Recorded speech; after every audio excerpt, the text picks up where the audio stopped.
Welcome back to another Purpose Served podcast episode. I'm your host, Darryl Wingfield. Um, as always, I appreciate everybody that's always tuning in, that's always listening, no matter where you are, no matter if you stateside, no matter if you're not in the United States. I literally don't care. Uh, to be quite honest, I appreciate all the love and all the support. And for me personally, that pretty much gives me an idea of who you are as a person, in a sense, due to the fact that at this point, um, we're a decent amount of podcasts in, and the fact that I'm seeing that there's recurring listeners, and also shout out to the people that has reached out to me from the previous podcast that I uploaded. It was a while since I uploaded from, I believe, from 59 to 60. It was like 3 or 4 months, and people were reaching out to me. So that means a lot.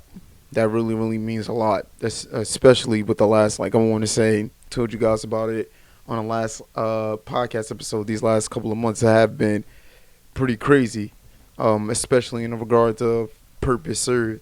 It's been nuts. A lot of epiphanies, a lot of moving pieces that's going on, and within um, the purpose served community on the website, thepurposeserved.com.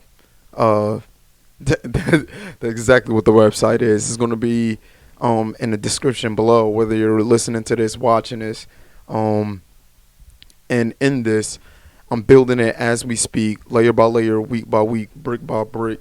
But pretty much having initiatives, having projects and programs that you all can participate in at your local facilities that's around you, and have a means and a blueprint to help you find your unique form to serve your unique purpose. And this is going on 2 years. I started doing this podcast 2 years. When I first did the podcast, man, I was mad nervous, hella nervous, man. Doing this, having a camera pointed in my face, I did not like that at all. Um, and also, I was real nerve wracked. Even a couple of weeks prior, before me getting it, I was very, very nervous. I didn't know if I did have enough to talk about, or if people would even be listening, or if I even knew what I was doing and knew what I was getting myself into. And looking back at that time, I ordered the podcast equipment, and it took a while for it to come in. And it was like 1 day shipping. Shout out to Rockville Audio. Nah, for real though, they blessed up. But it was 1 day shipping, and it didn't come in 1 day. In fact, it took like 3 weeks to a month for this podcast equipment to come in, and I already started kinda lining up guests and stuff like that. For example, one of the first people that I asked to be on my podcast was Purvis Ellison. I think that was like episode 8 of the podcast, so that's way, way, way back then. And pretty much, Purvis Ellison was a NBA first round draft pick in 1989. Um, so this is all way back when. I was very nervous, and once I did do my first podcast, it was around 10:30 at night. I had just got off of work at Planet Fitness, and I'm setting everything up, and it's taking me a while.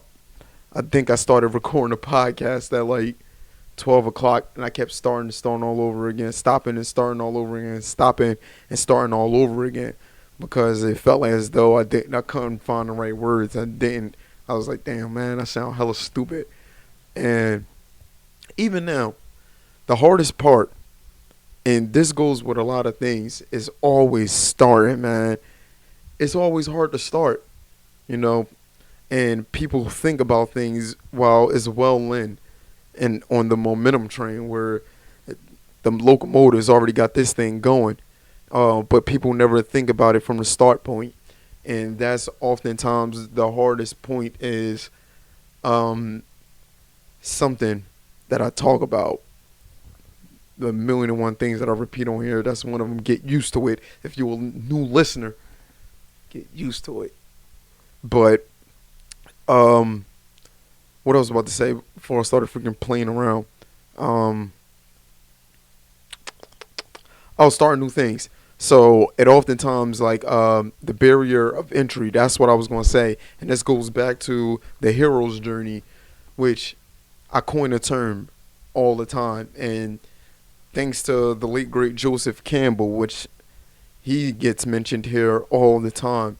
Um, that barrier of entry is a mug. You know what I'm saying? It's you looking right in the face of potential, and this is something about potential. Potential is form unrealized, and you see this a lot in nature. You know, and I'm a big proponent of looking at nature and seeing how this this nature affects your real life. You know what I'm saying? From the trees, from the wind blowing to the water, fire, it all is telling a story. But going back to this barrier of entry, you looking in the face of potential, and for me, it was me trying out when I was in middle school. It was me trying out when I was in high school. It was me trying to play college basketball. It was me leaving to go overseas to play basketball. Um, it was me starting a business, and it was me starting this podcast. All and it's a revolving door. We all are gonna, no matter what, face those barrier of entries. They're everywhere and they're constant. It has a cyclical nature to it, and what I mean is, it's like a circle. You know what I mean? You're always going to find your way back from what you started from, you know? And this is the ultimate reason why I'm doing this. When it's all said and done, I don't care about this being popular. I don't care about this, earning me a shit ton of money. I kind of care about that.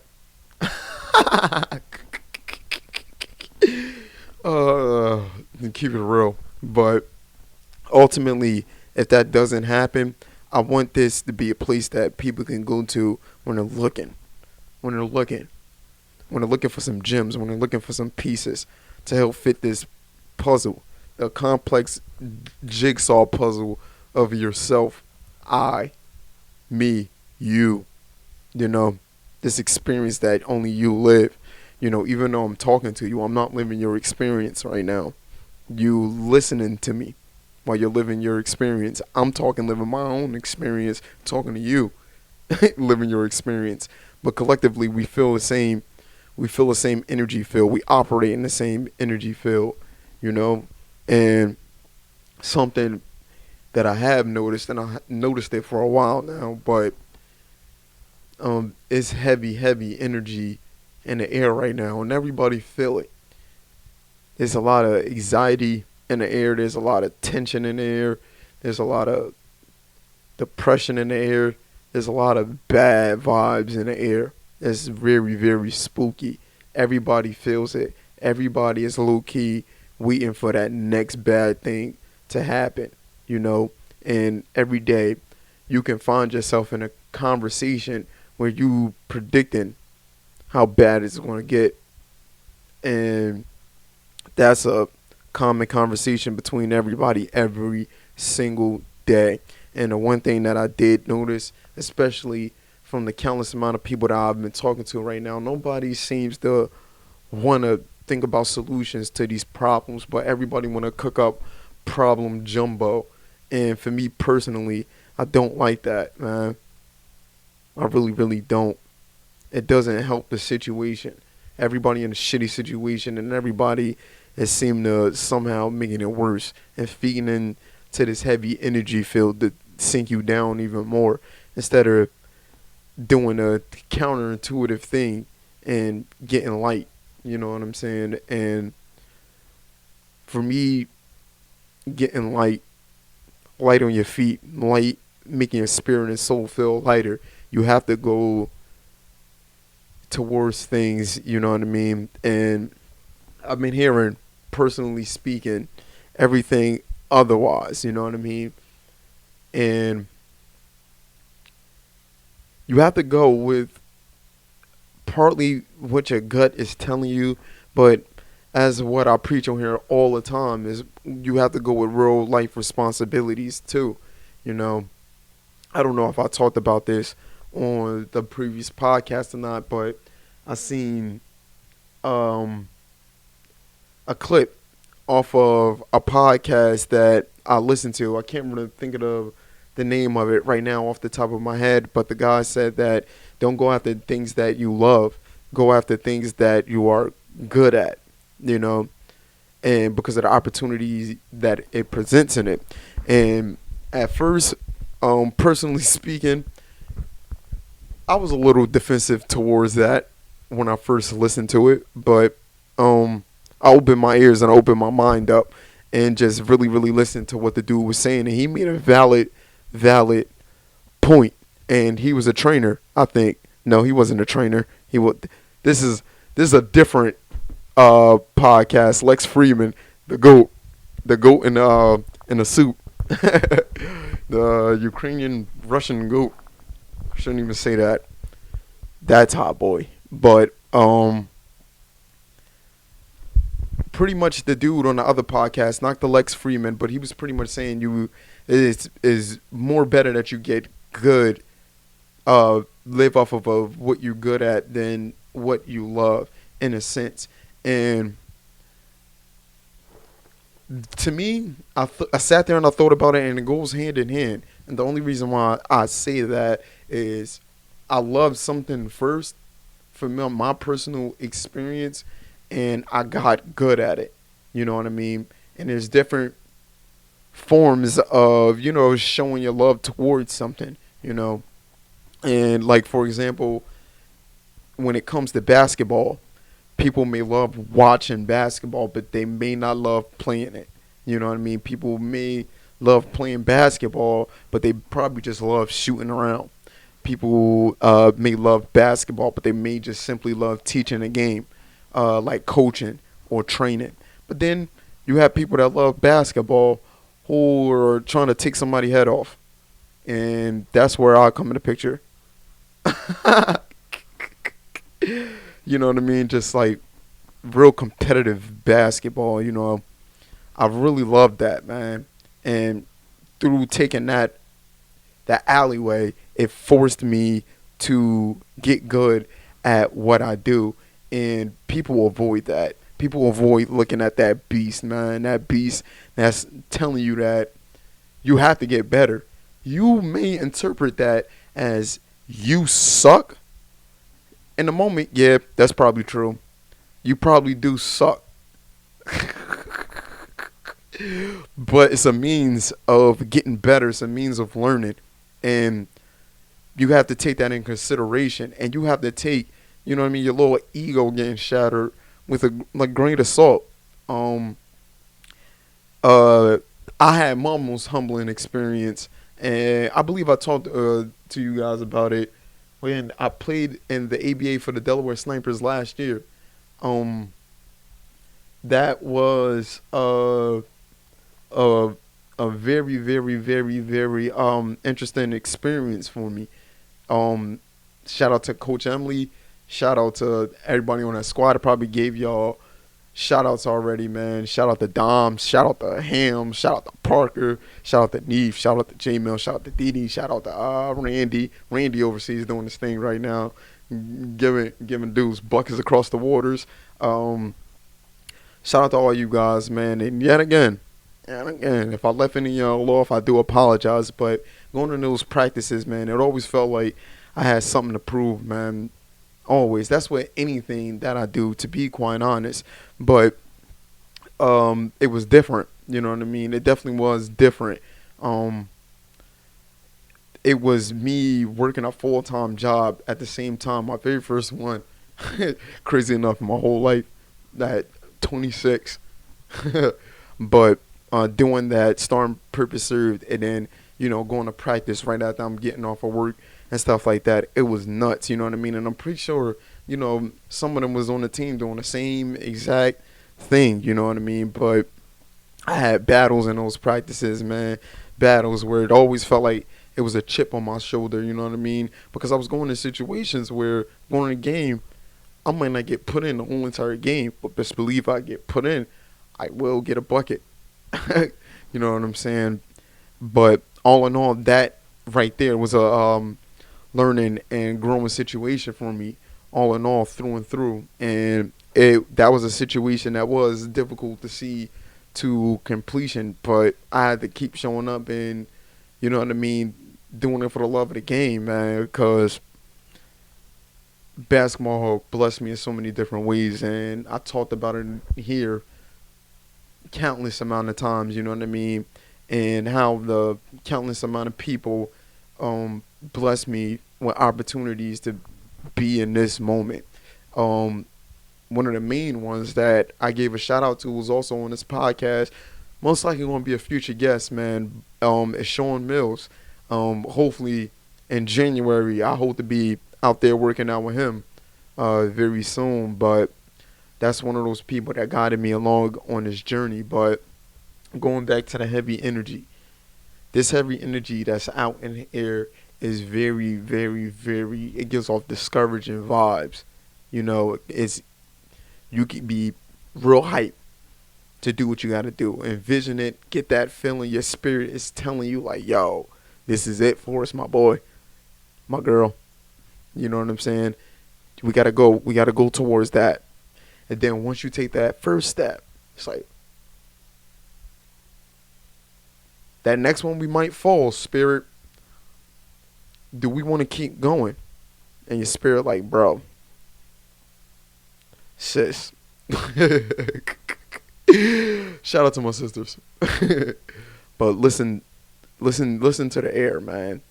Listen to what's going on around you. I'm gonna help you see it. I'm gonna help you understand what's going on around you, but you gotta trust me. You gotta do the work because I can't do it. You are that form, and this is something that in other videos I'm going to break down. I was going to be outside of the podcast to get my creativity really out there. It's just to, like I said earlier, understanding the elements, understanding nature, and how you can use that as a way to better understand yourself in so many different ways, man. So many different ways. I sit there and I can stare at a tree. I can sit there and stare at a tree for like 10 minutes, and within 10 minutes of me just staring at that tree, not necessarily thinking about anything, but staring at that tree, focusing on that tree, I get profound messages from this tree. Sounds freaking crazy, don't it? But stay with me here. It's something archaic, real primitive in nature itself. When you look at grass, when you look at rain, when you look at the ocean, when you look at a creek, when you look at a river, it's a force of nature. It's literally a force of nature. You know what I mean? When you look at certain of these things, and I can't help but to be mesmerized by it because I'm experiencing it. It's nothing more complicated than that. And oftentimes staring at a tree for 10 minutes, that's like something as simple as a sound I get from it. And it lets me know to not overcomplicate everything as much as I am. Not try to fuel more problems than I already have, but get real simple about the objective, about who I am, within this complexity. Because it is complex, man. It's something. I forgot who I was listening to. This is 2 weeks ago. But the dude was like, to help you go to sleep easier, try recalling your day from the from that moment of you resting your eyes all the way back to when you first opened them. Try to recall every single moment and don't fall asleep. Um, and I really thought about that. I'm like, man, can I really do that? You know what I mean? Is that really possible? But I'm drifting off here. But all in all, nothing really goes as planned. When you first wake up in the morning, you have this sort of mindset of how you think and expect your day is going to go, and you prepare your mindset for such. You prepare things around you as such. But how often does it actually go the way you intended? I bet never. I bet never. And something I say on here is that we're surrounded by uncertainty at any and every given moment. None of us are guaranteed tomorrow. None of us are guaranteed tomorrow. So when you look at nature, well, when I look at nature, I I see all of that in it. When you look at a leaf life cycle from all four seasons, you know, it grows, it lives, and then it dies. And then after that, new leaves come, and it follows the same cycle. And the tree is like the overwatcher of that, And this is one little example of, simple meditation that you can do. Shout out to Grace. This Tuesday, no, this Tuesday, it is Tuesday, Monday, yesterday, we did a practice, and one of them was involving an archetype, the storm. And I'm pretty sure I brought up archetypes before, and different types of archetypes, and the origins of archetypes and where they come from. And they come from the dude, Carl Jung, the all Swiss psychiatrist who quickly turned into one of my muses. But I'm gonna get back to that. But we pulled the card, the storm, and it was a card that resonated with me very, very strongly, that archetype. And for me, I had it in many storms all the time. We all do, And the one thing about archetypes is that we all share archetypes. It's not specific to anybody. These are all part of the collective unconscious, which is something that Carl Jung studied. That was his literal life work. He dedicated his whole entire life to studying that, Very, very ambitious thing, very, very scary thing, but I believe that he done it with true grace. And the way that he even went about it, and his clients being people who suffer from neurosis, people who suffer from real clinical, really bad clinical mental health diseases and illnesses. And he worked with that for 45 years. But I want to say that was a guy that headed into.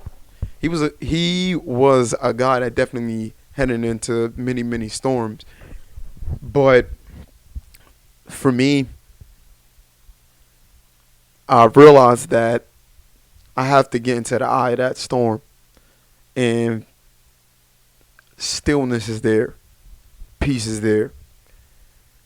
And ultimately, that's what we're all looking for, That's what everybody's in search for. And you can't find peace when you got this hostile, heavy energy in the air that's literally nuclear. People are very, very fearful right now. That's the dominating mindset, is riddled in fear. People are succumbing to things that they have a lot of strength to overcome, but they don't think so. And this brings me to the point of purpose served, all in all. And purpose served being a place where people can seek their purpose and actively engage in their purpose. Because from day one, from 2 years ago when I did my very first podcast, that was the mission. And I was able to polish it and I was able to fine tune it as time went on. But ultimately, the mission has been quite simple, and that's help others engage their purpose, you know, and you don't have to look far. That's the first, dilemma that people come across is that they look outside of themselves. When first you have to trust the guidance system within to know what you're looking out on the outside, and it's a deep, deep relationship. It's a voyage. It's a journey that once we cross those lines of coming out the womb, we're here to play this game. It's irreversible. There's no going back from which you started. The only place that you can return is by going forward. And we are on a conveyor belt. And there is a drop off on this conveyor belt. And nobody knows what's at the bottom of this drop off. You know what I mean? But it's represented to us as death. But to me, it's transformation. And we constantly go through these transformations when we experience things, when we go to sleep, when we wake up, waking up to a different experience that's not necessarily the same as it previously was. So use that as an opportunity to grow. Use that as an opportunity to put positive energy out there. Use that as an opportunity to help others. Use that as an opportunity to defend yourself when you're being attacked, because this is a warrior's path. And do not succumb to your environment. Do not succumb to what people think that you should be doing. Like I said, follow your spirit. It somehow knows. And that guidance system comes from the air. You know what I'm saying? Now, in a nutshell, think about this analogy real quick. This is something that I was going to save from my creative side, but I'm definitely going to really, really tap into it. But think about your spirit being of a water nature, where all it needs is a vessel for it to take shape. And it takes shape of anything regardless. And the goal for water is to take the path of least resistance. You get what I'm saying? It's going to do that no matter what. And I really, really noticed that when I was walking in the creek yesterday. I was looking at the water going upstream and downstream at the same time, and it was working with each other. And it was going upstream through the middle, and it was going downstream on the sides of the creek. And I'm seeing the waves pushing against the little shore and going right back out, and the water is still going downstream. And ultimately, like I said, that's very symbolic of our spirit. Our spirit is looking to be freed somehow, some way, but it's trapped in a sense. It's trapped in this vessel, this form, and find a way to channel it towards you from the ocean. Channel that all the way to the creek to replenish you, which is the tree. The earthly thing. So we have you being your physical body, the tree symbolic of your body, the water being symbolic of your spirit, the air and the wind being symbolic of the communication between you and I, and the fire, the will, the change of circumstance, the power, the force to get things done, to really do it. You know what I mean? All the other things are gentle, but fire, that passion, that heart, that's what's going to push you to get past those barriers, man. That's what's really going to do it. So use your will, that fire inside you, to really, really get you going. And use the wind that's around you to listen to where your spirit is trying to point you and guide you to go, with you being a tree. But there's the trick with the tree. The tree doesn't move because it's very, very rooted. It's very, very grounded in its nature. And that could come across as stubborn sometimes. And you have to find a way, being a tree, to move. Find the will to move. And you're going to need a really, really special reason to do that. And this is how simple the special reasoning is. You simply just being here and existing, taking form to that thing that's irreversible. That's what makes you unique. There's not another you. There won't be another you for ever to come. What are you willing to do to stamp that? You know, this is the end of the podcast episode yet again. Go on the website, become a member of Purpose Served. Join the Purpose Served community. I want to see what you guys are doing to engage in your purpose, and also going in to check out activities or offer activities that's going to help the next person out. We all here to serve our purpose. Serving is an action. Treat the purpose as if it's the goal. Serve your purpose. I love y'all, and I'm out. I have a game. I gotta go get buckets. Buckets.